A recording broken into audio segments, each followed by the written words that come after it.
Hello, my YouTube friends. Back, I think I got a decent video to get uploaded. It's probably around 14 minutes long. It's my first one I've tried since I've got the actual camera that mounts onto my helmet, and I got the external mic, and the video's okay. It's just the sound quality is not there. It's the best I could do. I put my mic up in actually up under my visor, kind of in between my eyes, kind of maybe insulate it from the wind, and you can hear me, but I mean you can still hear some wind noise too. I don't really know what to do to make it better. If any of y'all have any ideas, just let me know. You know, whenever I get out and start doing a little bit more trail riding, I'll be going a little slower, so there won't be as much wind noise. You know, he's running anywhere between 30 to 60 mile an hour on this video, so here and there you're gonna have quite a bit of wind noise. But you know, at least I'm getting there. I've got the camera and I've got the mount, and I've got it figured out to where I can get it loaded up to YouTube now. So you know, at least it's a start, and you know, it'll only get better. And I sure appreciate it if y'all keep watching and keep commenting, and I appreciate all the comments. And I mean, if you like what you see, just go ahead and subscribe. You know, once you get so many subscribers, you can monetize and start bringing a little money. Then you know, I'm all game for giving some of that away. And giveaways, you know, like I say, you get paid once a month. You know, if I ever get monetized and get a check coming in, I wouldn't care to give out a certain percent back to the viewers. Just giveaways and merchandise or gift cards, or just ever how you wanted it back. But I just wanted to hop on here and tell you I got a video out, and I'm fixing to upload it, and just keep on coming back, watching, keep on commenting. If you got any advice, tech tips, let me know. I sure do appreciate you guys. Thanks. Hello, my YouTube friends.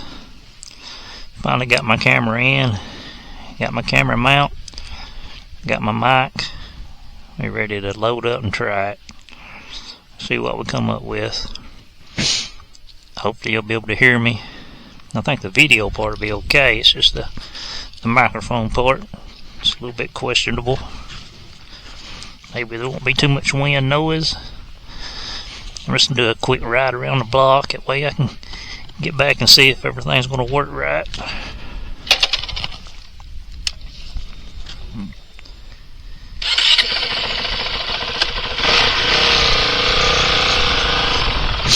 I've already been out and warmed the bike up, and I've actually tried the camera a few times, and I didn't have the settings right, so maybe this time they'll be right.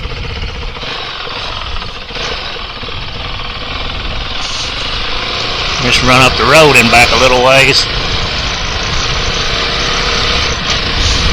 Once I get everything right, I'll start churning out some videos.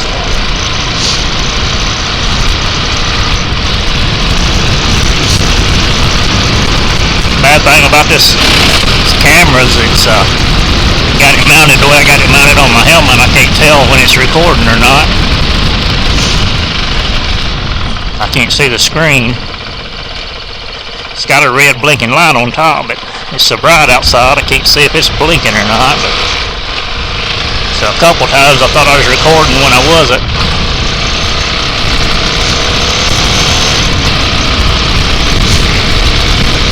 As far as in my opinion, street manners of this bikes, I mean, to me they're nice, they're okay.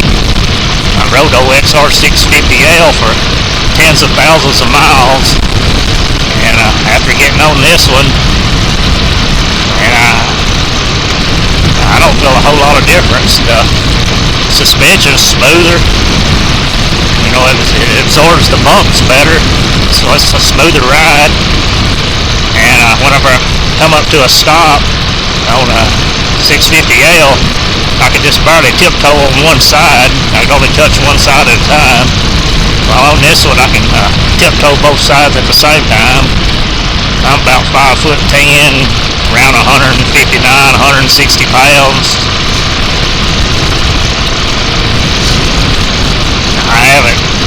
good with a stock suspension settings or anything, which I wouldn't know how to change them or what to change them to. I'm not really a motocross rider. It's kind of do amateur riding, street riding, trail riding. I probably wouldn't be able to tell the difference if I did change them.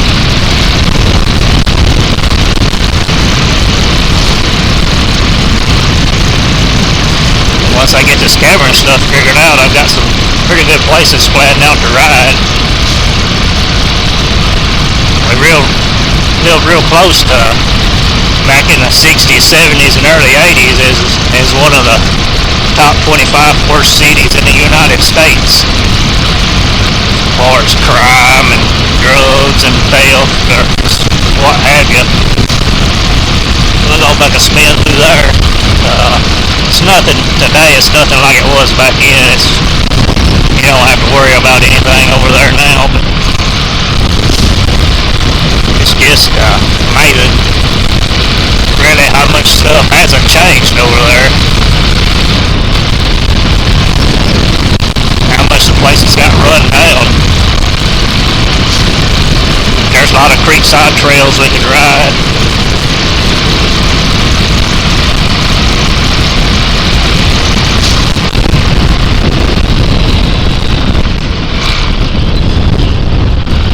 Couple of trails I used to ride over there that had a lot of what they call smoky quartz. It's like the creek, whenever it flooded, the creek washed it out of the hillside, and it was just in big old mounds. And back years ago, we used to ride over there and see all of it. It wasn't really worth much. But nowadays, people's paying pretty good money for that stuff. How about easing back over there and see if I can get a bucket full of that. Come back and see what I can get for it online.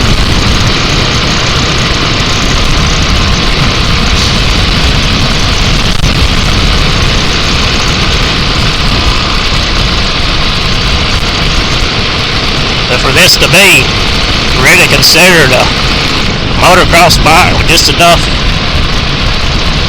stuff on it to make it street legal, man, it sure don't feel like it just riding it on the street. I mean, I'm lugging it. It's just chugging right along. You know, the surginess has kind of went away from it. You know, first 10 miles or so, it was a little surgy when I was trying to cruise at one speed, but that's kind of went away. I feel like whenever the motor starts getting more broke in, it'll probably even smooth out more. It's been about 2.5 years since I've been on a bike. It's taken me a minute to get my bike legs back. I was riding out behind the house in the woods where I was planning on making that trail out, and I can kind of tell I'm slow to react whenever I hit a tree root or a rock or whatever that rose. Kind of throws the back end a little. My reaction ain't like it used to be.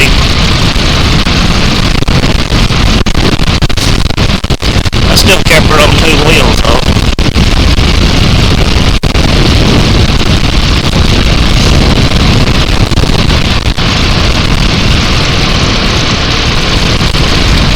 Back growing up, all this property out through here, me and my buddy, we just had dirt bikes back in. I remember I had an XR80, just an old trail bike.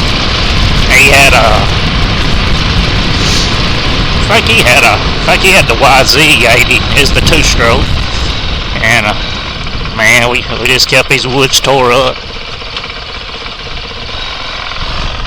And that's all we done, just rode constantly, every day.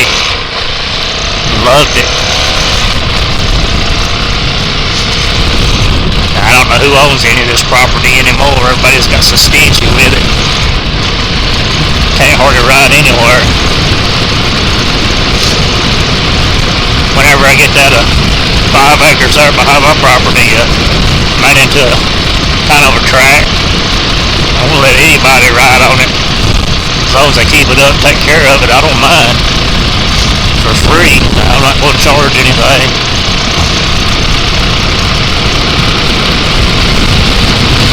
I even got an old camper planning on setting up just kind of down on the property. That way if people happens to be riding through the area and need a place to camp, place to stay for a night or two, they'll be welcome to camp out there on my property.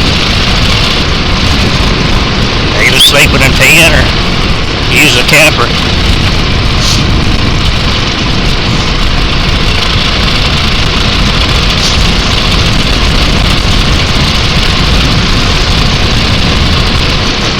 I'm just starting this channel up.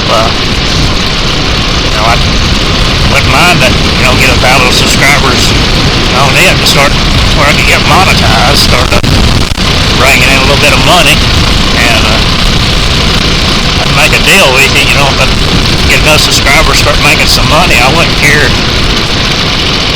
every payday to give you out a certain percent of it, just give it back to the viewers. Have one drawing for, say, 10% or whatever the profit was for the month, or just give 10% of it away and divide it up into how many winners y'all would want to have. I wouldn't mind at all to give back. It's just the viewers on YouTube that that does all the work.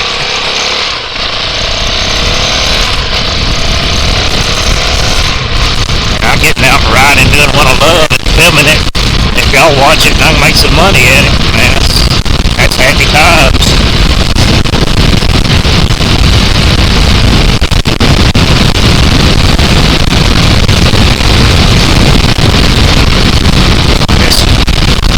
I enjoy just getting out riding and meeting other people.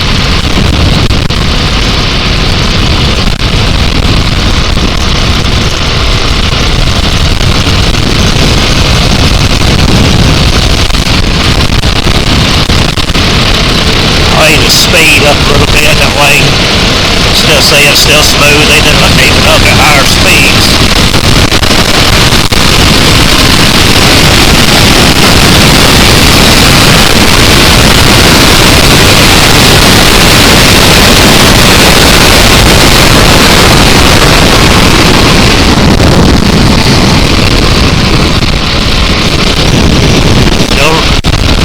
Still smooth ride.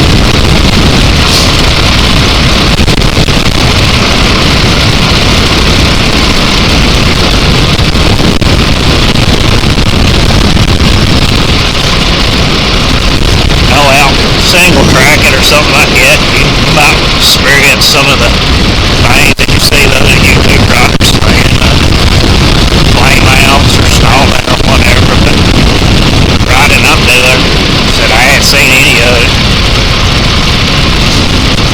All in all, man, to me it's a great bike so far.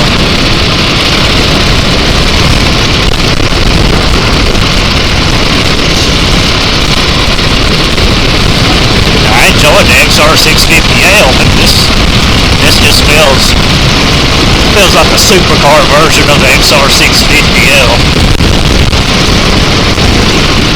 Lighter, responds quicker to your movements, more power.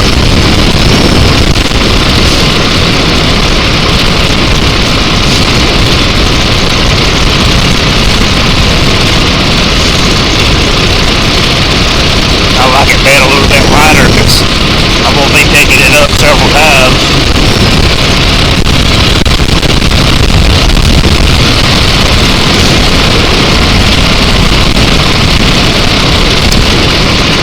I just hope this audio is okay and don't have too much wind noise. I don't really know what to do to come about it. I got the external mic plugged into the camera, and I've actually got the mic up right between my eyes and the goggles, so maybe it's got it insulated from the wind, maybe insulated from my voice too, I don't know. Get back and get the video loaded up onto the laptop, we'll see what it's like. as I get it figured out, and then I'm looking forward to taking y'all out and letting you see some of these creekside places. There's one little area, I don't know if I can still get to it or not, but we always called it the ice box, but it was a little stream that comes straight out of a cave, and sometime they say back in the 50s or 60s somebody had built a block wall and dammed it up, and it's a good little swimming hole, but it was so cold you couldn't swim in it. I mean, it was actually cold enough to where, I mean, it made you hurt, made your bones ache. If I could get back down in there, I'd show you. It was a beautiful place. They didn't take care of it. It is a beautiful place still. Hopefully it still is. Last time I was down there it was. That was a quick little run around the block. Get in here and get this on the laptop and get it up on the tube, and hopefully it's decent quality. If not, I apologize, and it'll only get better.